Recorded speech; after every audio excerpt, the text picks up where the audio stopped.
The thin layer of soil that covers the surface of our planet is fundamental to life on Earth. 95% of the food we eat depends on soil health, yet nearly a third of agricultural land worldwide is already degraded. As the pressure to produce more food without encroaching on our remaining natural landscape intensifies, restoring soil health and its natural ability to remove CO2 has never been more urgent. Despite its critical importance, we're only now beginning to fully understand the vital role soil plays in creating a sustainable future for farming. Helping to address this knowledge gap is a brand new 5-year project designed to tackle the challenging climate situation affecting soils, particularly in the rapidly warming agricultural areas of the Mediterranean region. Data for Soil stands for Living Labs for Soil Health. It's a project funded by Horizon Europe and covers the entire Mediterranean region, and that is why I'm sitting in Madrid right now. Sonia Piatozzi from EIT Food South is one of the coordinators of the Lila for Soils project. We are really trying to foster the use of carbon farming practices through this participatory research and innovation methodology, which are the Living Labs, very much focused on the Mediterranean region. So we work in 6 countries: Portugal, Spain, south of France, Italy, Greece, and Israel. Being all Mediterranean, they share similar climates and similar problems in agriculture. So this will allow us also to compare what you're doing and being able to learn and share within the region, but also then potentially more broadly within Europe. Living labs are real-world environments where research, experimentation, and innovation take place through a collaborative, user-centered approach. They aim to address societal challenges and develop practical, actionable solutions through the implementation of carbon farming practices to promote climate adaptation and mitigation. We want to bring the entire ecosystem together. So what a Living Lab does is really to bring together all the concerned parties, starting from farmers, researchers, industry, and the public sector as well, so private and public sector together, so that the innovation is as relevant as possible and as effective as possible. So you really bring different knowledge sets at the table.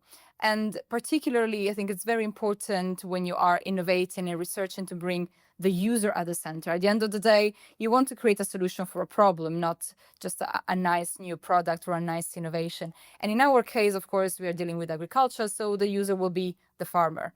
The farmer there is much closer to the soil, is much closer to the growing process of a crop, of a plant, and they will know better what kind of problems they will face and they are facing on their farms. So everything we do within a Living Lab has to be really informed by the user, informed by the farmer. They will be the one guiding what we are doing, and at the same time, of course, they need support. Each one of these parties are experts in their own fields, so each one will add something and they will be supported by the others. So in particular, I'm thinking about the researchers that, of course, are very much evidence-based in what they do, so they can tell a farmer what works and what doesn't.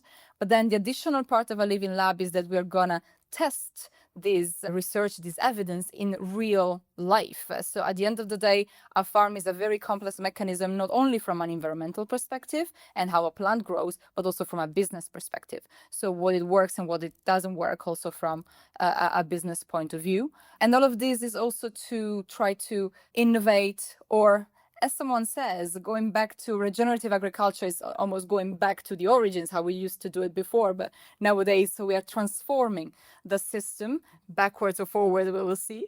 So we'll be able to transform the system at a farm level with the idea to bring it at a regional level, be it a region in a specific one of our countries and then the entire Mediterranean region, with the idea of scale. So scale is also very important if we want to reach broader goals at European level, but at the end of the day, we're one planet, so hopefully broader than that as well.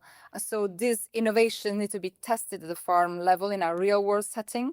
And also we have a lot of activities around demonstration and sharing among peers so that exactly then they could be scaled. each farm is a little bit of a world in itself. My background is not agriculture, and I'm quickly learning the variety that there is within agriculture. So there is a lot of trial and error and adaptation in each one of the contexts. And that's what a mechanism like a living lab, being alive, it's a constant iteration process of trial and error, of learning and applying again and improving. This is exactly, I think, one of the strengths that a living lab has, considering different points of view for a constant learning. So on the one hand, it's very abstract. And some people can understand, okay, yes, you bring different stakeholders to the table, different ideas. You try to engineer this mechanism of listening and, receiving. It's a two-way communication, trying really to have all the voices heard around the table. And so when I explain it in a very higher level and abstract level, for some people it's enough to understand, but for some others it's very abstract. Actually, I think there are more misunderstandings with people that are involved in the sector. They often visualize a living lab as one specific field, but the living lab is really the system that is above that, and exactly this innovation and having lots of ideas at the table. However, I always say we go very, very quickly from this ecosystem of many parties talking together to actually a very micro level of analyzing a very specific problem. So out of the ecosystem, you really need to have all the expertise that you need to be able to solve a very specific problem. There can be a bacteria, there can be around water, there can be around carbon or nitrates or any specific part. You have a very different specialized skill set that you need to mobilize. So this is why important to have fairly large ecosystems around the living labs, so that when a farmer comes to us with a specific problem, we are ready to mobilize the right experts around that problem. Biodiversity, for instance. Sometimes we hear about a quadruple helix of innovation. In our case, in Lila for Soils, we went to 5 types of stakeholder, a quintuple helix, exactly adding this environmental perspective to research, civil society, public sector, and of course the farmer and the industry. So with carbon farming, we refer to a range of farm management practices that lead to carbon sequestration and storage, including the management of both land and livestock. We have in our program, for instance, agroforestry, we have management of soil, organic carbon and nutrients, but also we will be dealing with livestock and manure management as well. So we go from livestock and land management and all pools of carbons in soil, materials and vegetation. So it's everything around the carbon cycle in soil. At the same time, carbon farming also refers to the business models that aim to upscale the climate mitigation through carbon sequestration in soil. So it is also a very important part of Villas for Soils, remembering that farmers are not experimental sites, they are businesses. So we'll be looking into the environmental dimension, but also into the business dimension with them. So are these practices viable? Do they make sense from a business perspective? So carbon farming encompasses all of that. So the environmental side, how carbon is sequestered in soil, as well as the business side. So convincing someone to do something is always difficult. And everybody says that in agriculture it's particularly difficult. Living Lab is just one of the many participatory methods. And now you will be hearing about multi-stakeholder networks or multi-actor approaches a bit everywhere. I think there is a recognition that we cannot work in silos anymore. And so there is always the need to bring different skill sets at the table. Now, everybody became so specialized, right? So we necessarily need to have multiple stakeholders at the table. I think one of the challenges now specifically with living labs is to kind of set their boundaries. Now, our living labs in Lilas for Soils are very much focused on carbon farming. But carbon farming is just one of the practices. Carbon is one of the issues. Then we might have many other aspects that influence soil health. And indeed, Lilas for Soils has 5 living labs under it. And we are among the first 25 funded by Mission Soil, the European Mission Soil, that aims to fund up to 100. And so this is just really the beginning. And then it's very difficult sometimes to understand where we start and end and where our so-called sister projects start and end and how we can touch base, because they design their boundaries in a different way. So there are a lot of touch points, but not probably enough for complete comparison and to always share the same lessons. So I think this is one of the challenges, really, because today we're talking carbon farming. There are living labs about agroforestries, but also there are living labs in health or, energy, urban mobility. There are many other sectors that are using the same collaborative approach. So I think this can be applied to every field or every sector, but it's just for me to say really participatory approaches, and that's crucial nowadays. Leaders for Soils starts with 5 living labs, 24 partners in 6 countries. But the idea is really to create ecosystems that are as large as possible so that then we can mobilize the right knowledge for a specific problem.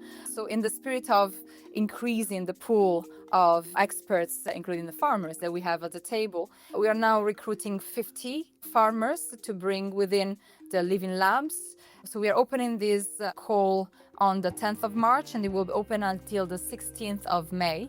And we're looking for farmers that are really interested, that are already doing or are interested in starting doing carbon farming practices on their fields.